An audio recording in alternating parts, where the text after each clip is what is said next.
Whenever you're ready, Bill. All right. Thank you, Kathy, and good morning, everybody. Nice to be here with you. I appreciate the chance to be with you here again.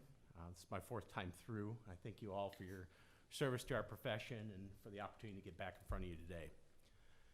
My opening comments in the past have really reflected on my background and my resume, and I'm happy to talk about my experience and my qualifications, why I think I'm qualified to be a judge of the Court of Appeals. But rather than talking about what's already on paper, I wanted to reflect today a little bit about qualities of character I think I'd bring to the role. I believe it's ultimately, of course, who I am, not what I've done, that's going to make me a good Court of Appeals judge, and so I want to reflect on that today. It all begins with hard work. I'm a grinder. I strive. I hustle. I will not be outworked. Every year, my law firm expects that I need to account for 2,100 hours of billable time or time doing community activities, practice building, and the like, and I regularly exceed that. And I get there by working 60 to 80-hour weeks, and I enjoy doing that because I like to work hard, I like to do great work, and I like to support my family. So it's a pleasure to do it. I know the Court of Appeals has a busy docket, and I say, just bring it. Second, I'm tenacious in pursuing the resolution of questions or issues. I'm tireless in trying to figure out something and get it right. I don't know all of it. I don't know all the law. I don't know every area, but none of us do. My practice, though, challenges me every day with new problems to solve for my clients within the framework of Iowa law and the court rules. I primarily do complex business litigation, employment work, medical malpractice, and personal injury defense. Most of my clients are at the core of our state in the industries like healthcare, government, finance, and manufacturing. I'm constantly dealing with something new and challenging, much as I would as a judge. And coming directly from private practice, I know I offer a perspective distinct from some of the other applicants and many members of the current court. I think a diversity of experience is critical to ensuring the court functions at a high level, and I think my perspective is vital for the court to have. Finally, I love working with my colleagues. I relish thinking and talking about legal issues. One of the best parts of our profession is the chance to go from shooting the breeze one minute to debating something vigorously professionally the next. I thrive on building and enjoying camaraderie within a group, especially when we're working toward a common goal. And I'm loyal to my colleagues and the institutions we serve. I'm certain I contribute immediately to the collegiality of the Court of Appeals. I've long held the goal of becoming an appellate judge. I enjoy my practice, my clients, the bar and community activities in which I currently serve. And those things have all helped bring me to this point. But I look forward to taking on new challenges as a judge. I know I have much to contribute to the court, and I hope you agree. Thanks for your attention and for the opportunity to answer any questions you may have. Thank you. Mr. Spies, you may begin. Good morning. Good morning. Thank you for being here. Yeah. You know, I'm intrigued by your notion about how you are distinct from some of the other candidates because of you're not coming from a judicial position but from private practice. And I think that some might consider it a handicap, and you obviously don't, and the people who have written and spoken about you say you have all the right aptitudes. Could you bore down a little bit more on why coming from a private practice is a quality that the court and this commission should strive for? Yeah, thank you for that question.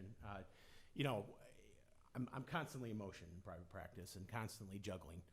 And we're at the vanguard. We're at the point where things are actually happening. We're putting the law into practice and doing things that are coming up with a certain set of facts day in and day out, but then times 10 or 20. You're constantly going with that. I think our judges... You're raising my anxiety level already. Yeah, well, no, but I mean, I just think the constant churn, the constant focus, it's a different pace and it's a different lifestyle, and the moment you get away from that, you somewhat start to atrophy those skills. And I think having that and that contribution, somebody's been on the front lines immediately, recently, dealing with the issues that are coming from the court are very important to understand and to put it into practice and to figure out the issues that are presented. Like a catalyst. Yes, that's very, yep. I'll borrow that if I'm back up here. Ms. Hanson. Good evening, Yeah. good afternoon. Yep. How comfortable are you with being wrong with a decision? Oh, well, Or how do you, I should phrase it, how do you handle that? introspection. I think about, you know, what did I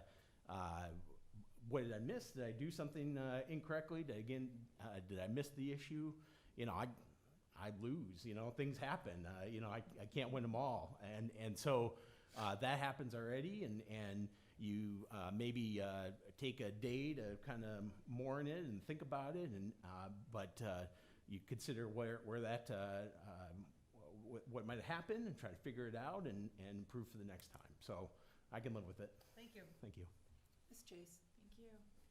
Thank you for being here. Thank you for your application. I don't have any questions for you today. Thank you. Ms. Sinclair. No questions. Mr. Gray. Mr. Miller, you're obviously, and I know this to be true, a very social person. You enjoy running cases among your partners and other lawyers. Now, as a Court of Appeals judge, your arena of contacts is going to be substantially circumscribed. How are you going to deal with that? It's a good question and something that I think about a lot. I think I'm gregarious and enjoy being with people and doing things. Yes, I enjoy running and doing those things. I'm used to doing that. I've been doing that.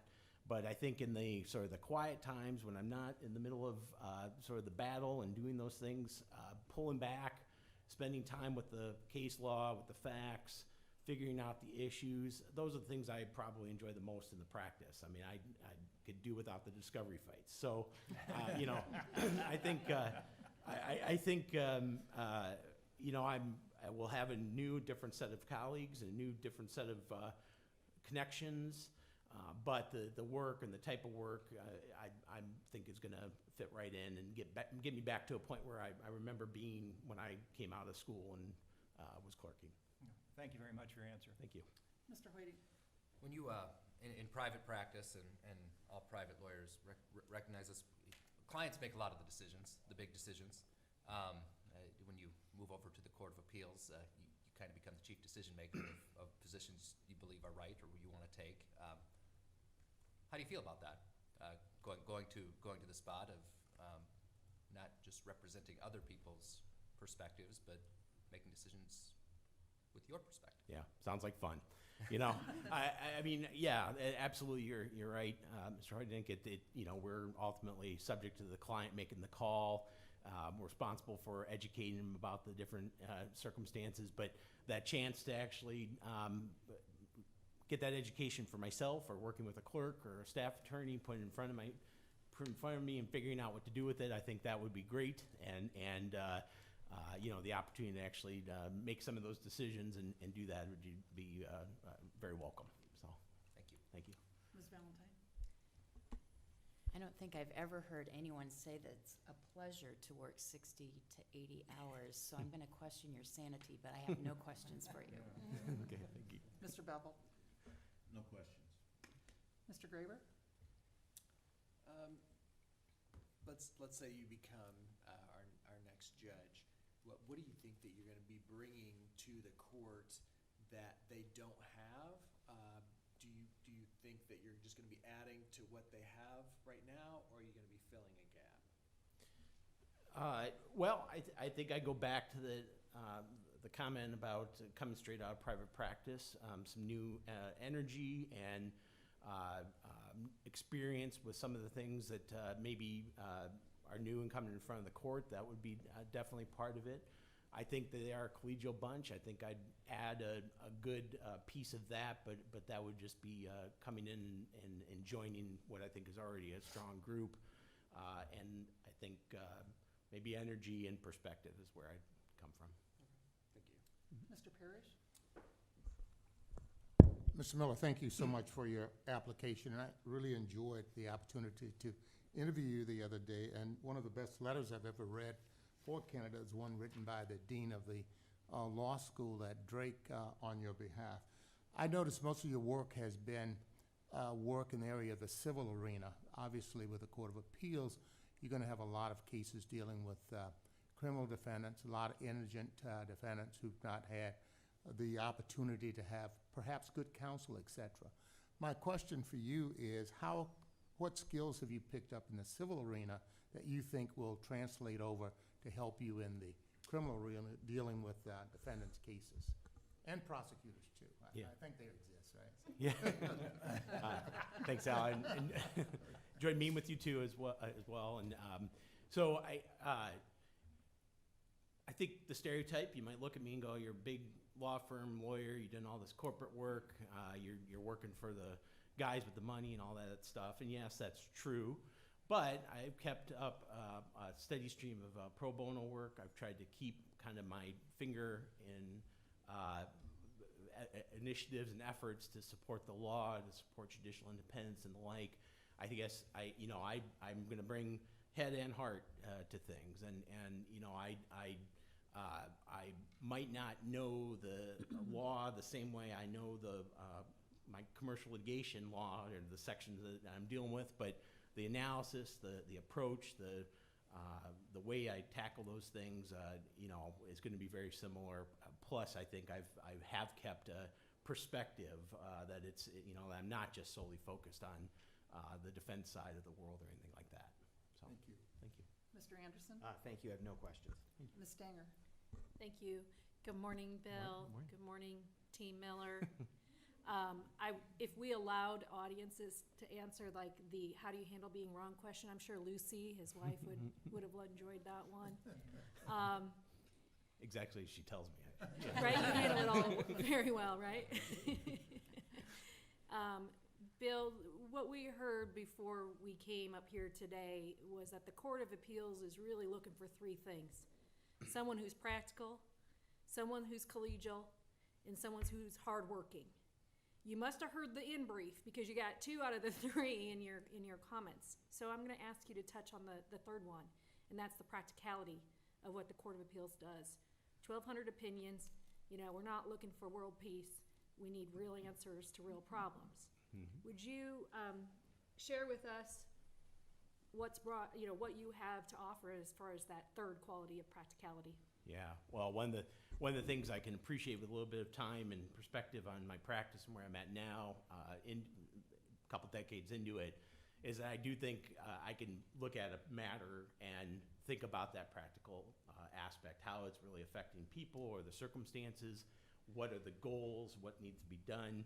We don't need it to be to gild the lily or to go whole hog. If I can get the answer, if I can get the solution quickly and practically and using my experience, that's something I relish. And I think you'd find my clients would say, Bill's not grinding files. He's getting us to the answer. And if that's, for instance, a settlement or whatever it might be, I think I'm adept at figuring out those type of things. And I think that translates to the Court of Appeals as well. It's not showboating. It's to get to the right answer and to get the work done. Thank you. Thank you. Thank you for applying. Yeah, thank you. Ms. Pearson? Thank you for being with us today on your application. You had a very unique opportunity to work with Justice Cady, and I'm sure as time goes on, you reflect on the positive impact that he had on your life, maybe even more today than at the time when you were working with him. Share with us some of those things that he offered to you that you implement as part of your lifestyle now. Well,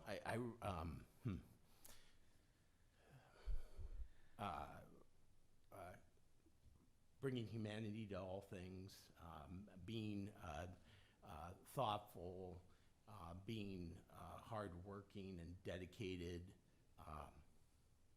That was him. I sure appreciated as well his example of being a family man.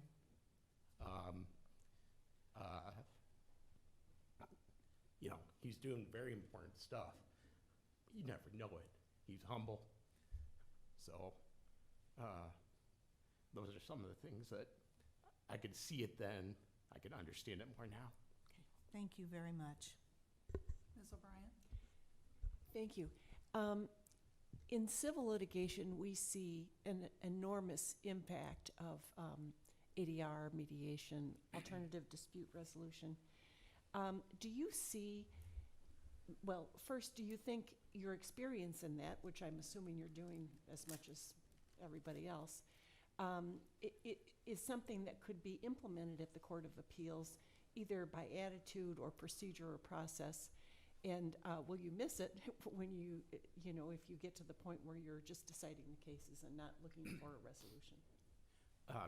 Boy, that's a great and interesting question. So, yeah, I do a lot of it, and in some ways, I don't like that because I think people, and maybe particularly my clients a lot, are kind of assume that's the way we ought to go. We should have ADR as opposed to relying on the court system, and I tend to say, look, we already have a fantastic court system, and you're just going to be paying to set up another one.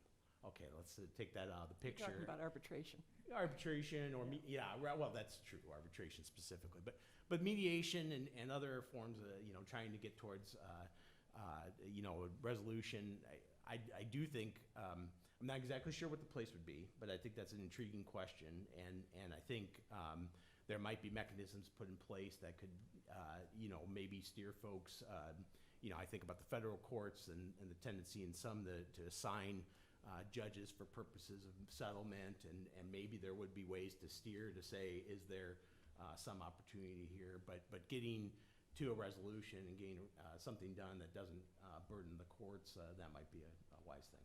So, thank you. Thank you. We do have time for one more question if any of the commissioners have anything additional for Mr. Miller, or if you have any additional comments. No, thank you. Okay, thank you for your time, Thank you. Thank you. and we wish you the best. Thank you very much. The commission will take